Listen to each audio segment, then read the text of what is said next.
I'm live. Hey, it's 4:20. Let's get high.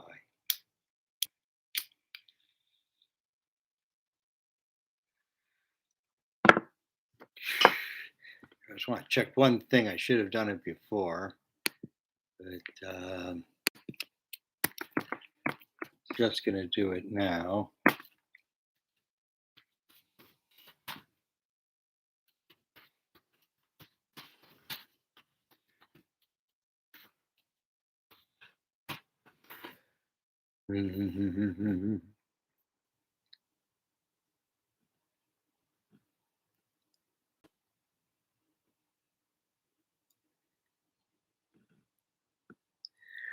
Well, all right. Okay, nothing was there. See, today is the publication date of my book, Zohar Beyond the Black Hole. And even though it's published, it's very important to me to publish on this day for a number of reasons. And um,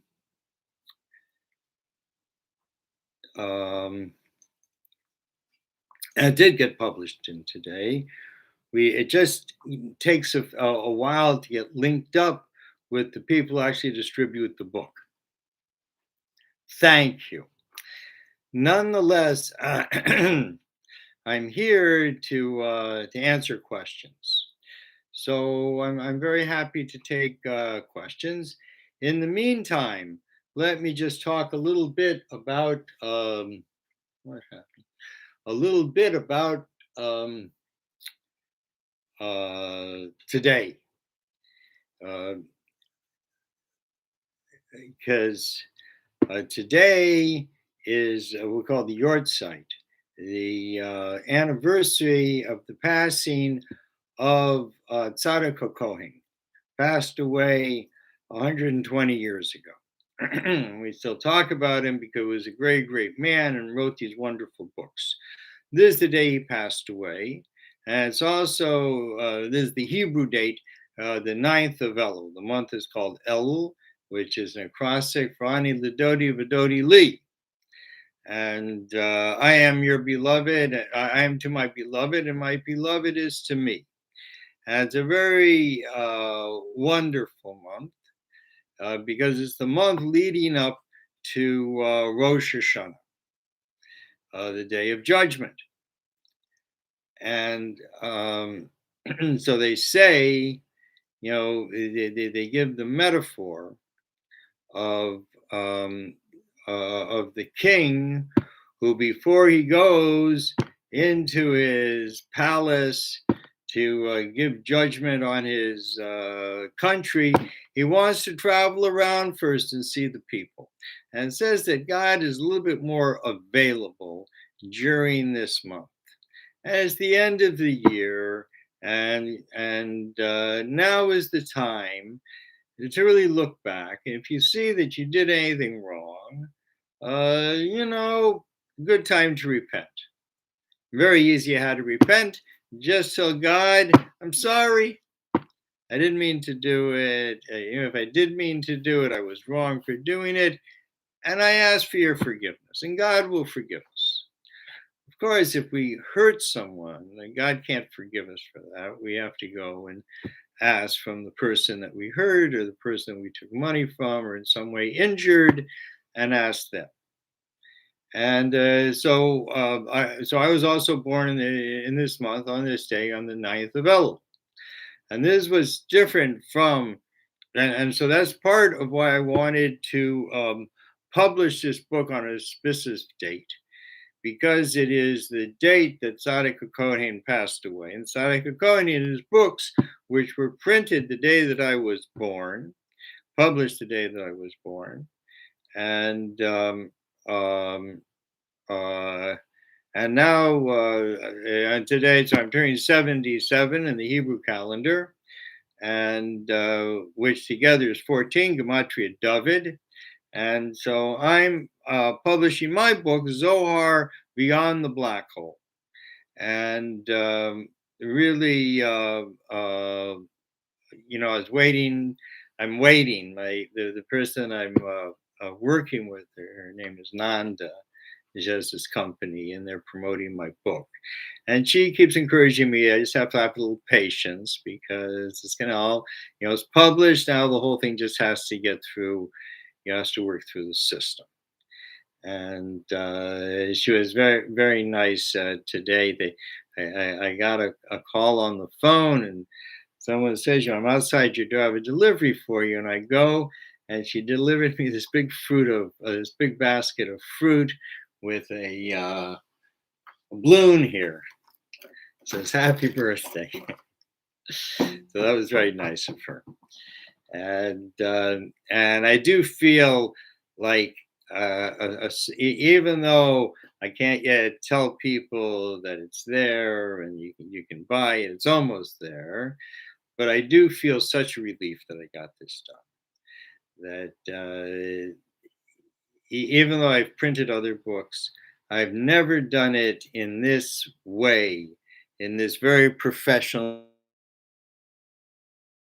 Have a real chance of having my books to be read, widely out in the world. That is what I want. And so she corrects me on a lot of things that I did, which made it harder for my book to be read. And as a result, I mean, we don't make as much money on it, but you get into more people's hands, and that's certainly my desire is that people should read these things, and the money is certainly secondary. And so, anyways, I have a real relief that I've gotten this book done because it's really kind of the crowning achievement of my life to do this because this book does what no one's been able to do for 700 years since the Zohar was first channeled to the earth in Spain by Moshe Shem Tov de Leon. And he wrote it all down, passed away, and his wife sold it to a rich man who had heard about this and saw the greatness of the Zohar and bought it. And he's the one who was responsible for getting it into print. It's interesting, in that time, the printing press had just been, invented.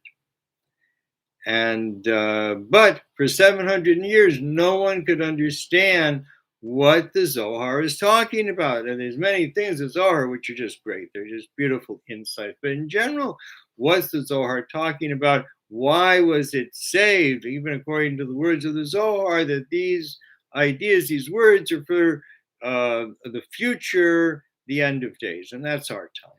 So, anyways, I've done it. I published it. I'm very proud of this.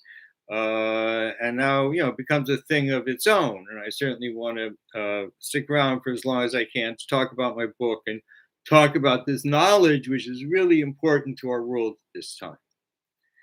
And part of that is why I just want to be available to people, because people have many questions these days, and really very pessimistic about the future between the COVID, and the war, or the global warming, and the violence and the racism and the wars, and there's so many problems in our world, and it's really hard to you know see a beautiful future. But the truth is, there is a beautiful future, and we know this first of all because there's prophecy. And second of all, because we're in the end of days, the calendar is drawing down, and things are going to happen with us or without us. And it's better to be with us than without us. That's for sure. Because we'll be embarrassed if we don't really fix things and God has to come and fix things. That's not going to be a good situation. We want to fix things. We made some problems. We made some big problems, made some big mistakes, but we can fix them. We have not just the technology, but we have the fact that we're all like woven together through technology and the internet. And, we can really figure things out. And one of the big uh, uh, obstacles to world peace, and I'm not the first one to say that. There's been many high officials who've said the same thing, is the United States, because we insist on trying to corral everyone and make everyone work the way that we work, because then we make the rules, we benefit most, and we remain the superpower. And people are just not into this. And it's kind of interesting to me that the Taliban, before they took over the country, were just discriminately just blowing up their own country people. And now that they've taken the country, they want peace. This was their way to say, we want the Americans out, because they couldn't fight directly against the Americans. So they just fought against their own people to persuade them to finally let America leave. And, because they are Muslim, and even though they may have a very strict way of looking at Muslim law, that and they're not going to be told what to do by Americans, or Christians, but they have their Muslim neighbors. They have Pakistan and Iran, and they're very close to the Middle East, and so the whole thing becomes kind of a PR thing, about Islam. And if the Taliban can go in and make a real state, and certainly they've had 20 years to talk about this and what they're going to do when America leaves, because they said right from the beginning, 20 years ago, they said, if you invade America, if America invades Pakistan, we'll just go up into the hills and we'll make war on you until you leave. And that's exactly what happened. But they did have time to think about what they were doing and how it was that they could actually come back, and they just can't come back and kill everyone, or they can look back and see the problems that they had and what they did that was wrong and correct it. And certainly there's been a lot of pressure on them from other Muslim countries that they shouldn't disgrace Islam, or the Quran, by taking actions which are really, no matter how strict you are, is really against the Quran. I believe, amputating, girls' arms and stuff. It's just terrible. But people are zealots, but only their own can really temper them. No one can come from the outside and try to tell people how to do. But it's good that we had, that we did enable particularly the women and educate them. And certainly, this is going to have a big effect on the Taliban. And let's hope that, uh, that Afghanistan will become a peaceful and beautiful country. Many people told me in the 60s, and people were traveling like in India, and people got to Afghanistan, they said it was such a beautiful country and the people were so beautiful. But most of the people, from the Middle East, the Muslim people, the Jewish people, we all have this sense of, of welcoming the stranger, because this is so much written into our books. And, even in Europe, when I was traveling there in the 60s, hitchhiking, the people were much more friendly to you than in America. And in America, even people weren't that friendly. They were certainly more friendly than they are today. Today, everyone is by themselves and scared. And I think it's too long of a time of having the government, just letting the government take care of everything. And now that we see the government can't take care of everything, and they can't even hold the country, you know, for 90 days that we spent 20 years on and all this money and stuff. But they shouldn't be, they shouldn't be blaming the Afghanistanians. It's like they said to them, look, we're leaving, try to hold out for 3 months, but we know you can't, you're all going to get killed. That's not much, what's the word I'm looking for? A incentive. That's not much of a incentive. And the Americans are complaining they should have fought harder, and more of them died, so America could have gotten out easier, which is a really just stupid thing. I mean, we enabled them and then we just left. You know, it's like if you just if you tell your kids how to make food and stuff like that, and say goodbye, we're leaving, take care of yourselves. It ain't gonna go well. And I think that the armed forces of Afghanistan did the right thing just to capitulate. What are they dying for? Is so that Americans can get out with ease? It doesn't make any sense. And because they just capitulated, there wasn't a whole lot of violence. And hopefully there won't be violence. And since they know that people are watching them, they're going to be more careful about, what they do. They'll understand that this is PR. And we know that, every country has horrible people, a smattering, and certainly not a majority. And horrible people do horrible things, particularly during war. So we shouldn't be too surprised if horrible things happen. But nonetheless, I think we all need to hope and pray that Afghanistan just becomes a peaceful country. I don't know, they're going to be more Islamic than Saudi Arabia. I mean, they're pretty Islamic. I mean, I think there is kind of a threshold there that, I mean, they want to do it in a way where people will respect Islam and respect, Islamic people, and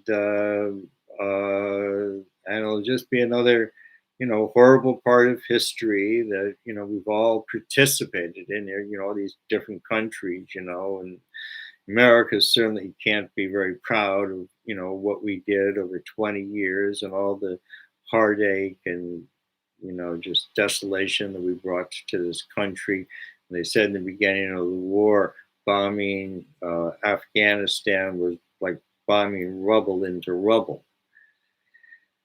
But thank God these times are over, and just because they're situated in a place where Russia wanted to take them and fought a very long war.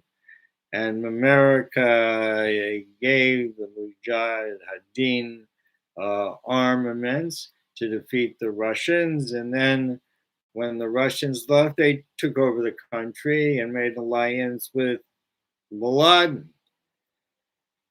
And that's kind of how they became enemies with America. Now I mean, the whole thing is it's just about money.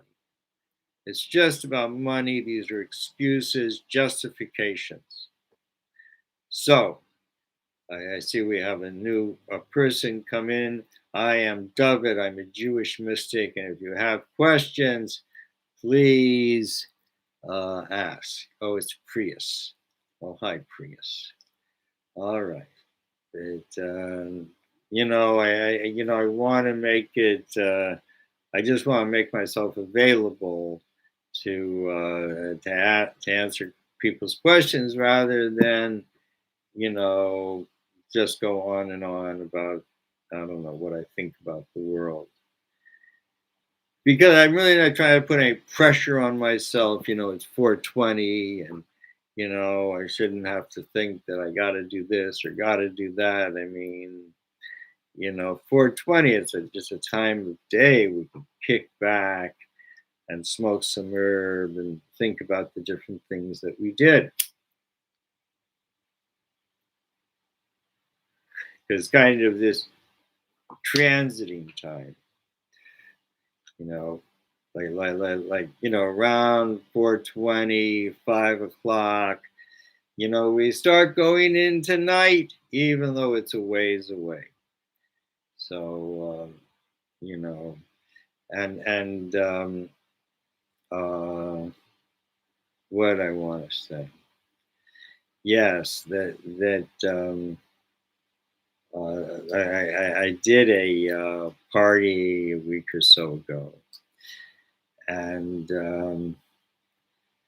so the guy said, "I didn't have any money, but I give you this joint." It was one of manufactured joint, but it was like dipped in resin, and tastes like hashish. And so I saved it for my birthday. And I got up, I had a little bit of this, and it made me so happy. And I just sat for hours and studied the Zohar and just felt like I was on the top of the world. Zohar is hard, but sometimes your mind opens up and it just all reads so beautifully. And it's just like, whoa, man. It's like tomorrow you could open up the same package and not be able to read it at all. So I don't know, but to be able to get into that world, and I must say I've spent just decades and decades crawling my way up to try to get into that world, and suddenly to be in that world, I feel really good that I've been able to take this knowledge and put it into the world, and sort of in response, perhaps God let me go into a higher world. So I was learning in this new book that I have called Samik Vav, the idea of Va'ad B'klal, or just Va'ad, that generally we talk about Va'ad B'klal. Va'ad B'klal means up until here, and in general, which it means that if you're striving to learn something, that you get to a point where you learned it and you know there's more. You can extrapolate out to know that there's more. And so you get a general idea of what there is more. And when you accomplish that, again, you'll get until that place and you'll look out and you'll see more. Again, you'll see more. But then there's just Va'ad. You get to this place and you don't know what's beyond it. You can't extrapolate from it. And that's kind of how I feel. I don't know what's going to happen. I don't know if everyone's going to buy my book or if no one's going to buy my book. I don't know. It's 77. You don't know. Every day is a blessing because 70 years is a lifetime. And to live in 7 years over that is just a blessing from God. And I was kind of thinking about it today because when you leave this world, when we die, the first thing that we feel, you know, is the absence of the corporeal. And I've felt this a few times. I've had very close instances or, uh, things, close to death. And I have seen this and I have felt it. And one person can have the most miserable life in the world, but when you're on that brink and know just one step more and you can no longer feel. True, there's no more pain, but there's no more pleasure either. And really, pain and pleasure, in a sense, are interchangeable. And the idea of losing corporeality, just be left to spirit. In a sense, is a very nice idea, a very calming thing. You don't have this body to drag around and feed and shit and all these things you got to do, and you're free, but you miss the corporeality of everything. There is just nothing like it, and not in any of the spiritual worlds. And it says that the angels, just to have one tiny thread of corporeality is just wow. In heaven, it's like a gold mine. So let me see. Yes. So asked here if Jesus or Muhammad have a place in a significant place with the Jewish people. And really, I mean, obviously, Jesus is Jewish, and no one has the right to take a Jewish man and, even an effigy of him and nail him to a cross and call him God. So the Christians need to take Jesus down from the cross and take their libelous story out of the Bible, just take the whole Bible out. So, and this is sort of a significant thing. And for all these years, the Jewish rabbis have been afraid to tell the truth that, this story never happened. Now they don't have to be afraid, but they're still afraid. Mohammed is a different thing. And the Quran says that because because the Jewish people didn't take the sign of Jesus, and the sign was that he was born of a virgin mother, and the rabbis wouldn't accept this sign. And as a result, the last prophet would be Muhammad. And Muhammad is a prophet, and his prophecy is the Quran. And when he became a prophet, he went to the Jewish people in Saudi Arabia and asked them to join with him against the infidels, people who worship the dust of the ground. And the Jewish people, the Jewish rabbis, whoever he met with, they didn't disagree that he was a prophet. They didn't say he wasn't a prophet. They just said, do your own thing. We don't want to be with you in this. And as a result, until this day, a Jewish person is not allowed to Mecca. And until I read the Quran, which is prophecy, that I didn't think Jesus had ever existed. But since Jesus is very predominant in the Quran, that it really forced me. It's kind of a funny thing. I'm a Jewish dude. And after reading the Quran, I mean, I didn't read the whole thing, but I mean, reading a lot of the Quran, that I had to accept Jesus. But not a Christian Jesus, not Jesus is God, but Jesus is a prophet. So all these things are very together, and particularly the Jewish and the Arab peoples, because we are the only Semitic people. We are the Semitic people, Arab and Jews. There's no other Semitic people. Egyptians are not Semitic. Persians are not Semitic. We are the Semitic people, and the special thing about the Semitic people is we were given direct languages, written, spoken languages from Abraham, who came from the Tower of Babel, and these were the first phonetic languages in the world after the Tower of Babel.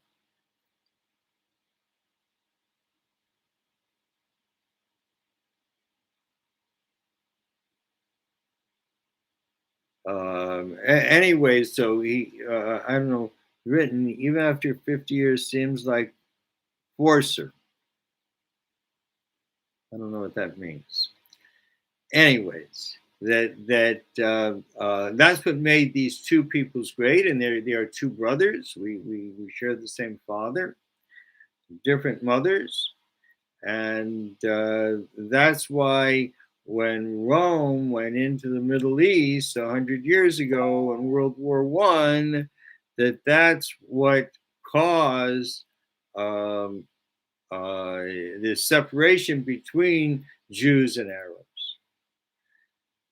And now it has to be repaired. And it can be the devoted peoples. And, we near each other and a little, brotherly love between us. All right. So my time is up, and please go to my website, Dovid House. I have some new essays there that I've published. And also, the books will be available soon. Thanks so much. Stay high, man.